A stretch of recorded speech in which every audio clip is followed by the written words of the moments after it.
You talked of, for lack of a better word, poaching from another department. Yes, Can we sir. talk about that? Yes, sir.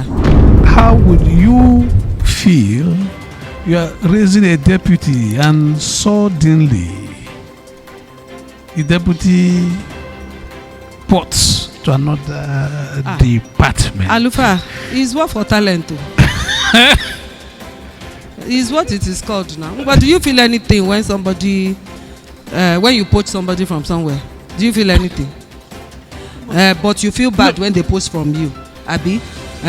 You feel bad, but then it then makes you to go back and make sure that your people, system, your people are unpoachable. Feel bad. No, in the church system, how do you make it not to feel bad? No, I will not feel bad. You know why I won't feel bad? It is still to the glory of God. It is a plus for me. It is a plus for me that I have raised somebody who has been identified in another area as someone capable of stepping into the leadership role in that place.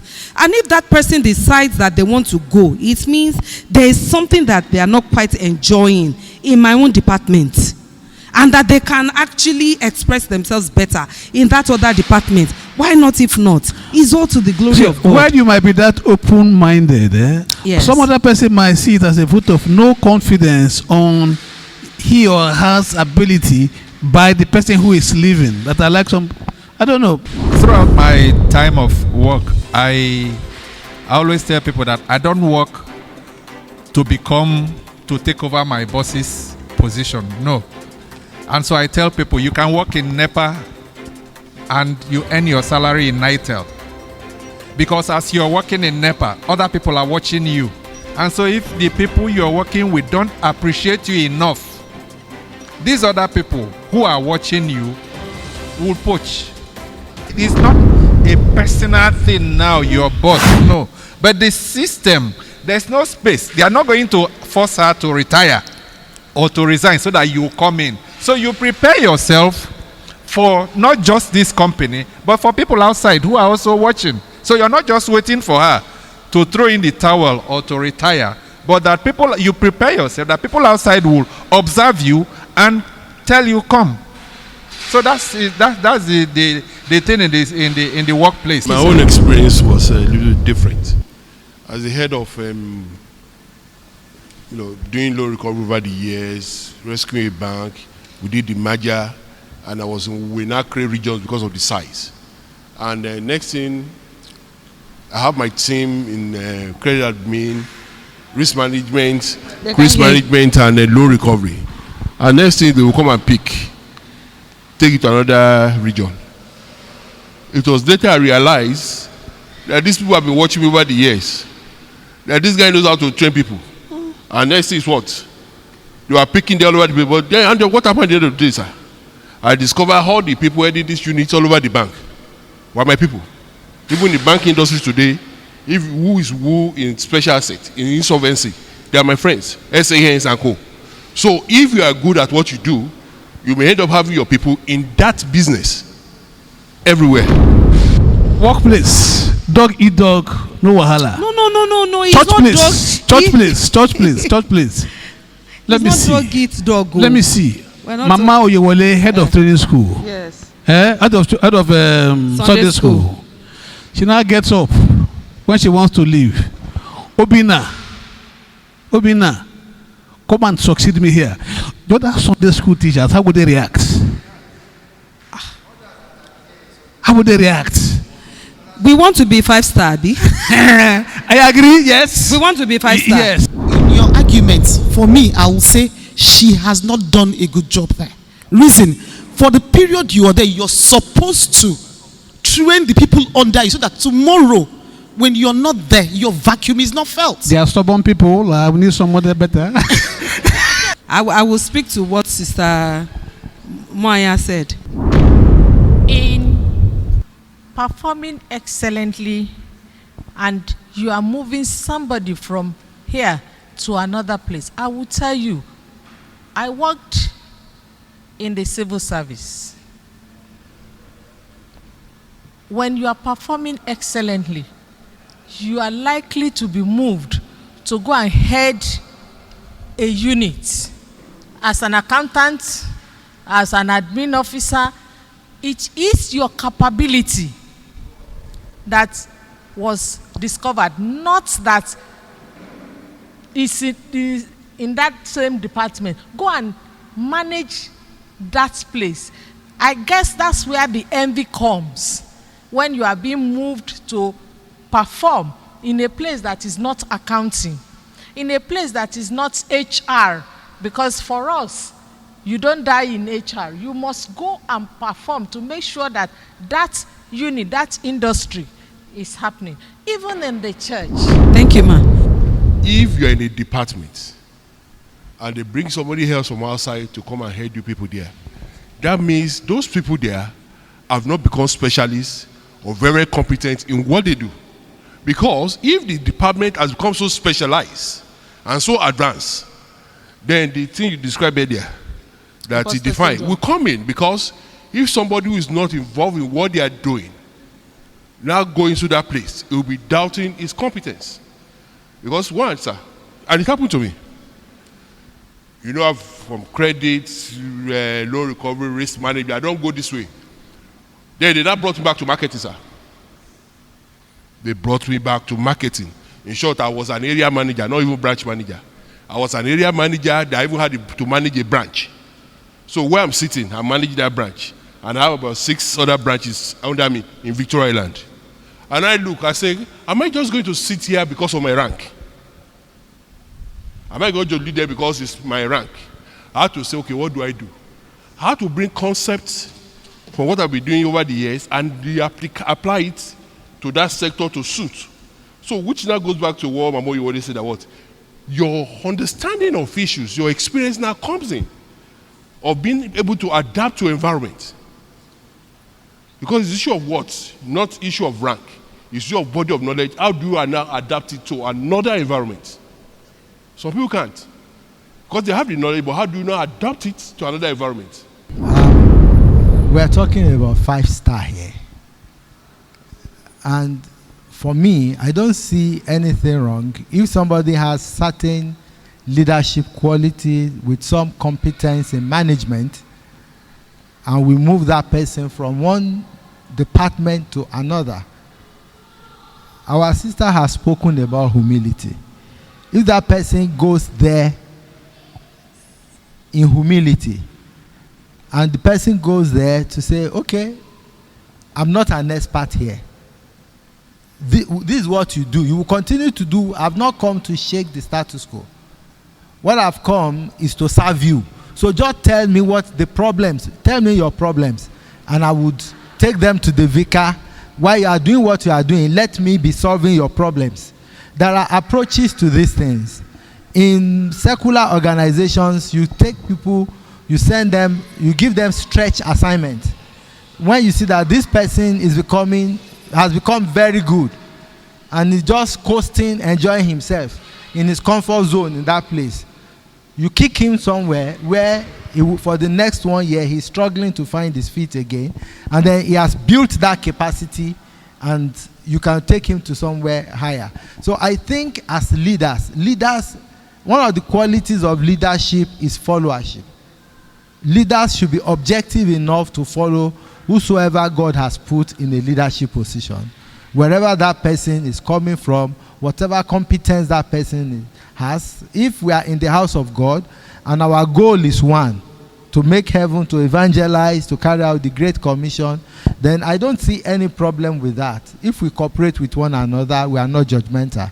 Thank you. Thank you very much, sir. A few things that I'd like to say to this. I'll come to you later, ma. Number one is that it is all to the glory of God, for the service of the church. Number two is that it is the skills and competencies and capabilities that we're looking at. And the entire church is a resource pool. It's not just Sunday school, evangelism, marshals. The entire church is a resource pool.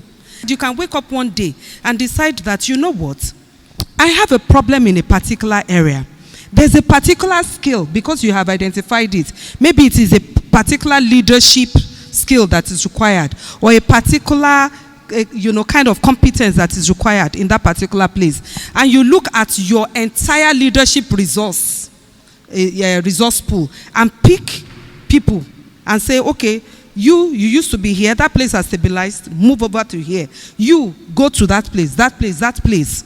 My expectation is that with all the training that we have been giving to people and the mentorship and the opportunities that we have had in this church, that individual will go into that new place with the leadership acumen and qualities that they possess and turn that place around with the humility that is required, not going as a specialist, but going as a leader who is able to marshal all the different skills and competencies of people to achieve results. And so if a team leader decides that he or she wants to do that, bring somebody from outside, I don't see why the people who were there before should, because it's not sentiments, it's not about emotions, it's not about sentiments, it's about the skills required to get the job done. And wherever the skill resides is where you pick people from. So long there is no vacuum.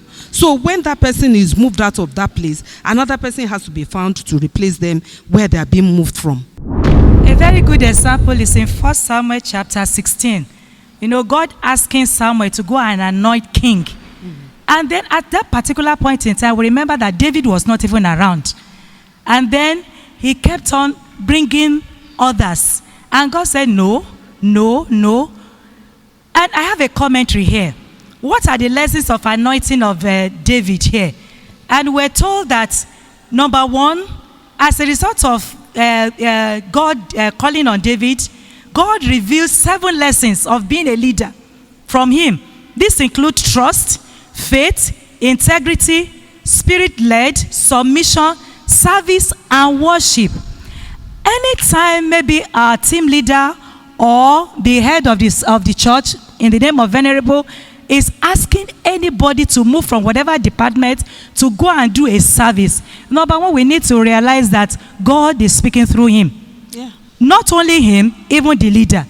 And God has seen something in that particular person that is asking to move out of that department to go and lead others. And there is something, skill, service, or whatever you have mentioned, that is seen in that person, that single that person out. And the Spirit of the Lord is leading the leader to ask him to go and perform a role. Thank you. I don't have a problem with anything that is said. I agree 120%. Yes. My point is not the person you are sending. My point is the people. Yes. Now, let me give you 3 examples, and then I will take my seat. We have choristers here, we've been and choir here. Choir master now looks at Sunday school department. I can see somebody. So let me take Mrs. Moya. Come and head the choir for me. I don't know anything about choir. It's about leadership, not about operation. Leadership. Obina and Co. In all sincerity, will accept that with ease. It's a vote of no confidence on you. Will I accept that vote of no confidence? That's my problem. Not that it cannot be done. Number 2. Can I ask number 2, you will ask your question, man. Number 2, we love ESTHER AKINNUKAWE and how she has managed our Bible study society, Bible study committee, and we love her.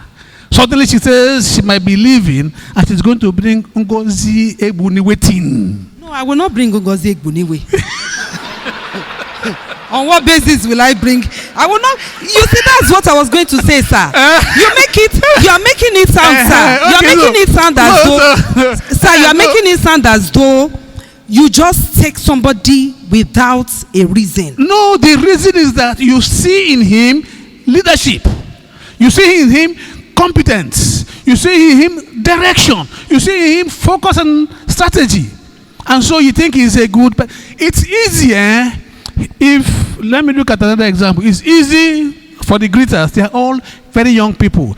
You need somebody mature to oversee you. They will gladly accept that. It's easy in media. Obina is not there, so you have some bunch of young people who are looking for somebody senior they can look up to. And they say, fine, we accept this person. Eh? But now, you now look at Sunday school. He said, Chibuzo, would like your power. No, that's not how it works, sir. There is a process. No, you see competence in the person. That's why we are doing the leadership training. We are preparing ourselves. We are talking about 5-star here. Yeah. 5-star. You said something here. Apart from being competent and all that, every follower has to develop this mindset that if in a situation where this type of thing happens, it shouldn't be something you fight over. No. It shouldn't. We prepare ourselves. The military will say, soldier go, soldier come. But barrack remains. That you've been here does not mean you have to be the leader. I said it earlier. And then again, for 5-star that we are talking about, sir, there are some changes you want to carry out. And you look at the system, and some people will tell you, this is how we have been doing it. They wouldn't want to change. So if you take somebody from the system, you won't be able to achieve that. So you need somebody that will come and put down his or her feet and drive that new change, which if you want to continue with through the system there, the people there won't want to. They want to continue in their old ways. So it depends on what you want to achieve, sir. But we need to prepare ourselves that since we are talking about 5-star, it does not matter how long you have been in this department. But if somebody else is found worthy of doing the job, we should prepare, we should teach ourselves to accept it that it's all to the glory of God and it's for the building up of the church and the body of Christ. So the truth of the matter is that there are 3 things involved. One is the leader who is preparing people to be able to succeed them. The second is the follower who is amenable to that training and that mentorship, to be ready to succeed the leader. The third is the objective you are trying to achieve in that particular space. And what is the objective? You want that place to succeed.